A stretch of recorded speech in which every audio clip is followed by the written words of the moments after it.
আজকে রান্না হচ্ছে মাটন। তো মাটনটাকে আমি ভালো করে ধুয়ে ম্যারিনেশন করে রেখেছি নুন হলুদ আর সরষের তেল দিয়ে। আর মাংসের জন্য হচ্ছে আলু, আর তারপর হচ্ছে পেঁয়াজ কুচি, টমেটো কুচি, লঙ্কা কুচি আর ধনেপাতা কুচি আর আদা রসুন আমি বেটে রেখেছি। আর একটু গোটা গরম মশলা নিয়েছি, এলাচ, দারুচিনি, শুকনো লঙ্কা আর জিরে। আর গুঁড়ো মশলার মধ্যে নিয়েছি হলুদ গুঁড়ো, লঙ্কা গুঁড়ো, জিরা গুঁড়ো আর হচ্ছে কাশ্মীরি লঙ্কার গুঁড়ো। তো দেখতে থাকো আমি কিভাবে মাটনটা রান্না করি। তারপর দেখো আমি আলুটা ভাজার জন্য হচ্ছে তেল দিয়ে দিচ্ছি। তো তারপর দেখো আমি আলুগুলো এক এক করে তুলে দিলাম। আর আলুগুলোকে আমি একটু লাল লাল করে ভেজে নেব, সেদ্ধ করবো না, ভেজে নেব।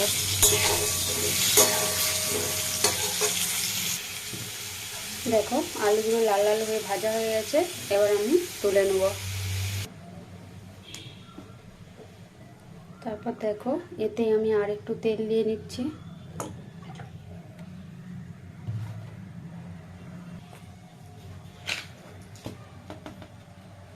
দিয়ে আমি একটু চিনি দিয়ে দেবো।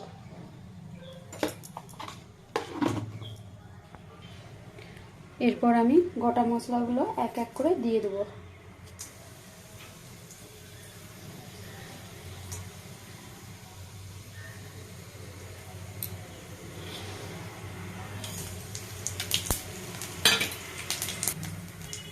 এরপর দিয়ে দেবো পেঁয়াজ কুচি।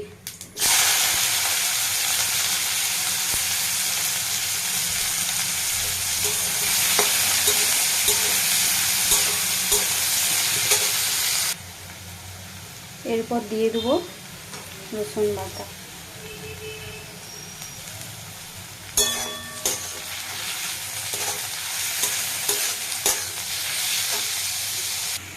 তারপর দেখো রসুনটা ভাজা ভাজা হয়ে গেছে, এখন আমি আদা বাটা আর টমেটো কুচি আর লঙ্কা, কাঁচা লঙ্কা কুচিগুলো দিয়ে দেবো।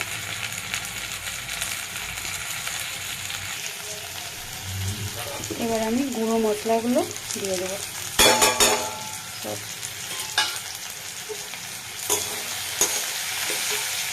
আর তার সাথে একটু জলও দিয়ে দেবো।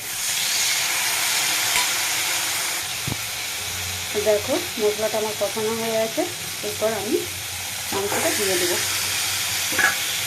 দিয়ে তার সাথে একসাথে আলুগুলোও দিয়ে দেবো। দিয়ে ভালো করে আমি কষিয়ে নেব।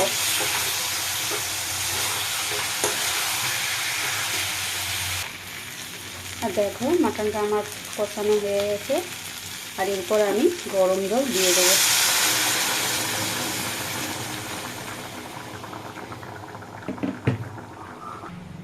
আর তারপর দেখো আমি প্রেসার কুকারে 5-6টা সিটি দিয়ে নেব।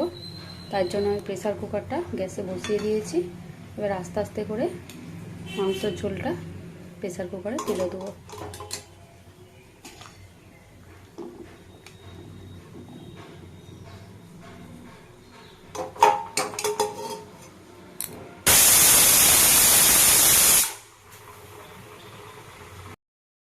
দেখো মাংসর কালারটা হয়েছে, দেখো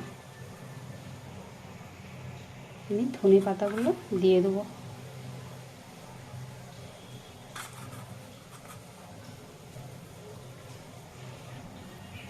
কেমন লাগলো বন্ধুরা অবশ্যই তোমরা কমেন্ট করে জানিও, আর ভালো লাগলে লাইক কমেন্ট শেয়ার করো।